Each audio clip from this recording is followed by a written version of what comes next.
I, 38 male. Came home early from work last Thursday. Bad stomach from the sketchy taco truck near the office. Was supposed to be at a client meeting until 6, but bailed around 2 p.m. Walked into our townhouse expecting silence. Instead, heard laughter from upstairs. My girlfriend Meredith, 35, and what sounded like her book club friends. 4 years together, living together for 2. Was heading to the bathroom when I heard my name. Stopped on the stairs. Honestly, Derek's lucky I'm even with him. Meredith's voice, clear as day. Like, I could do so much better. Remember that surgeon from the conference? He's been texting me nonstop. Her friend, Jasmine, laughed. Girl, why don't you just upgrade then? Because Derek's convenient. He pays most of the rent, handles all the boring house stuff. Plus, his mom adores me. She keeps hinting about her grandmother's ring. That thing's worth like $40K. Another voice, probably Tasha. So you're just waiting for the ring? Basically, get married, coast for a year or 2, then if Mr. Surgeon is still interested. She laughed. Derek's sweet, but God, he's so basic. His idea of romance is Olive Garden. His biggest ambition is middle management. I'm playing the long game here. My legs felt like Jell-O. Sat right there on the stairs. Jasmine again. That's cold, Mare. It's smart. He's a safety net with good credit and a stable job. Do you know how hard it is to find that in this economy? I'll upgrade when I'm financially secure. I sat there for maybe 10 more minutes, listening to them dissect my inadequacies.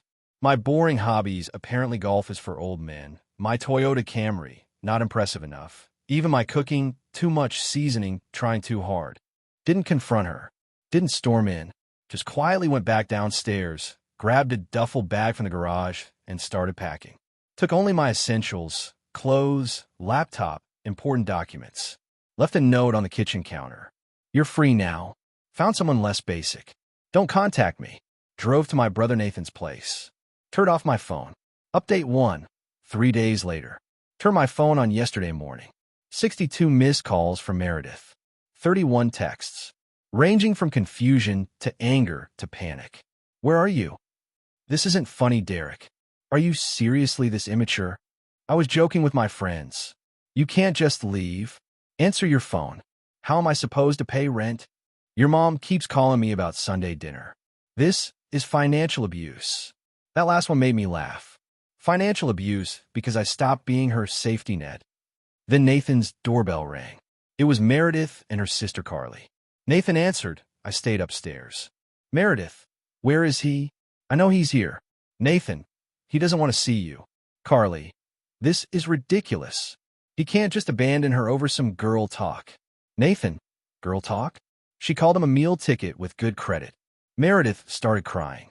The fake kind with lots of noise, but no actual tears. I didn't mean it that way. He took it out of context. Nathan, what context makes I'll upgrade after I get the ring better? Qley, she's going to be homeless.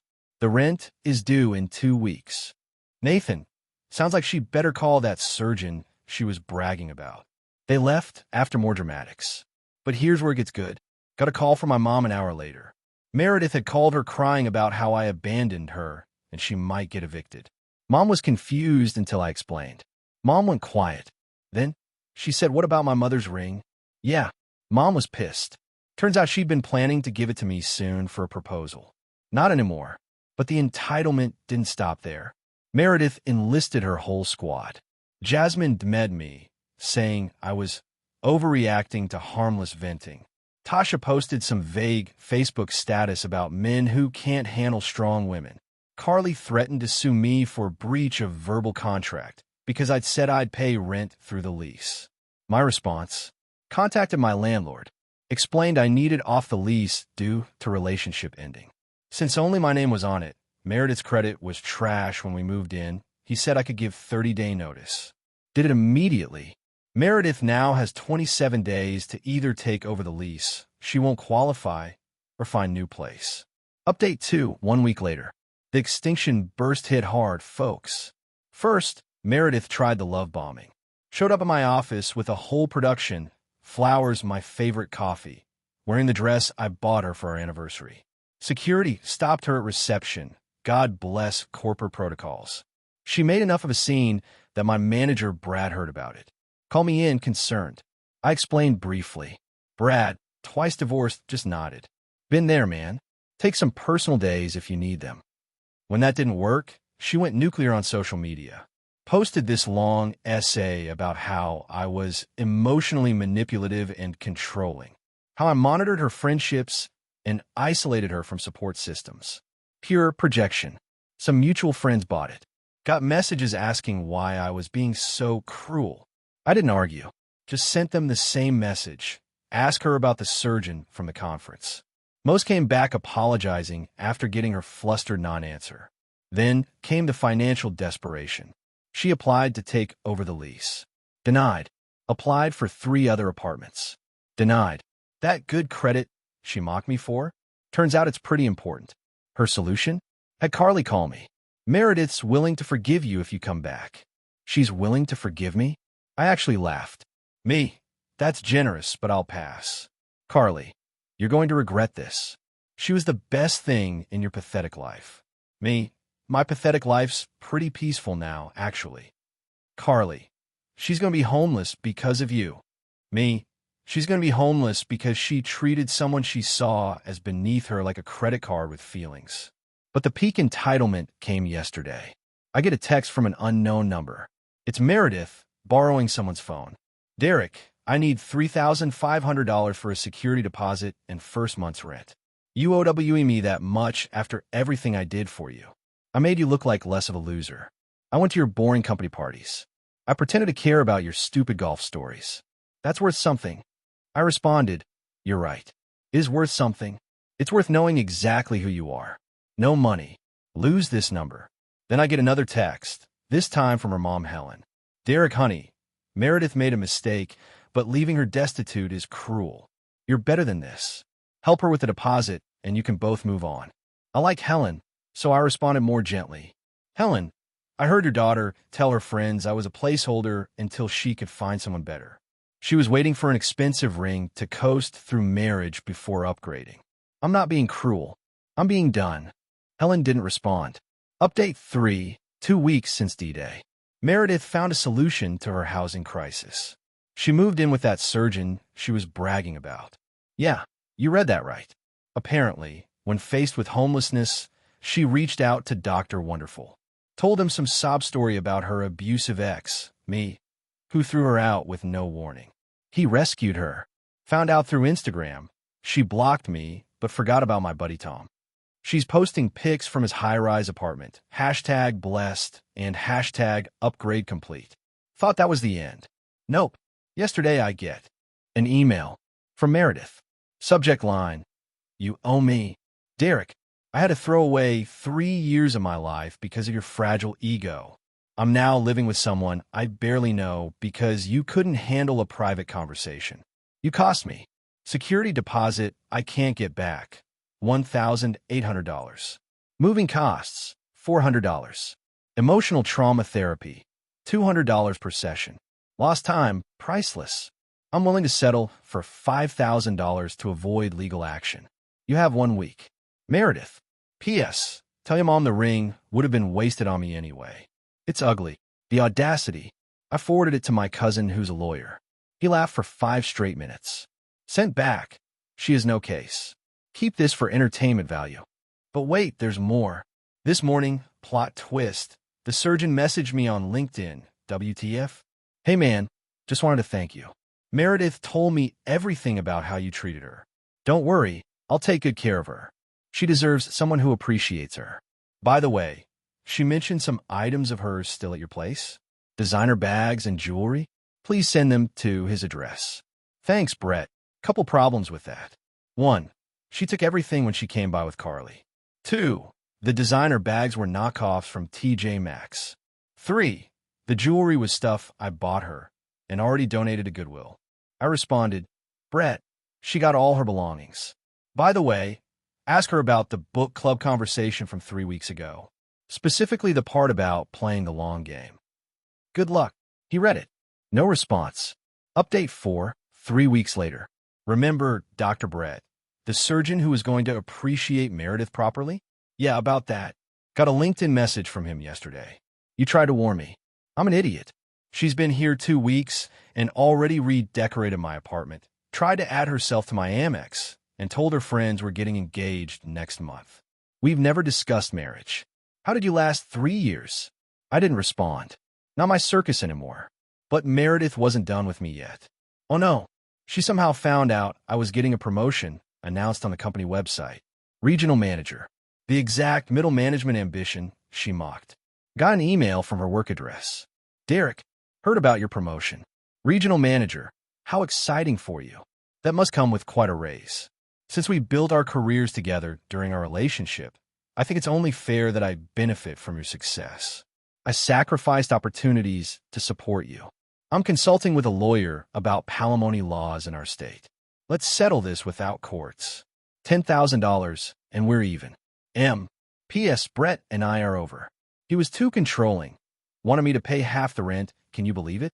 Currently at Jasmine's. Palimony? We weren't married. We weren't even engaged. We were roommates who slept together, according to her own words. Forwarded this to my lawyer cousin again. His response, she's delusional. Also, palimony isn't even recognized in our state. Tell her to pound sand. I didn't tell her anything, just blocked the email. But the universe wasn't done teaching lessons. My mom ran into Helen at the grocery store. Helen was embarrassed, apparently. Meredith had moved back home after Brett kicked her out. At 35, she's in her childhood bedroom, working part-time at the same marketing job she's had for 4 years, that career she built, and, according to Helen, reassessing her priorities. Helen apologized to my mom for Meredith's behavior, said she raised her daughter better than that. Mom, being classy, just said, we all make choices, Helen. Then yesterday, the final act of desperation. Meredith created a fake Instagram profile to message me. Derek, I know you hate me, but I'm literally drowning. Lost my apartment. Brett turned out to be a narcissist. My friends are tired of my drama, and my car just got repossessed. Couldn't make payments without your help with rent. I was stupid and cruel, and I know that now. I just need $2,000 to get back on my feet. Please, I'm begging you. For what we had. What we had was her using me as a wallet while shopping for upgrades.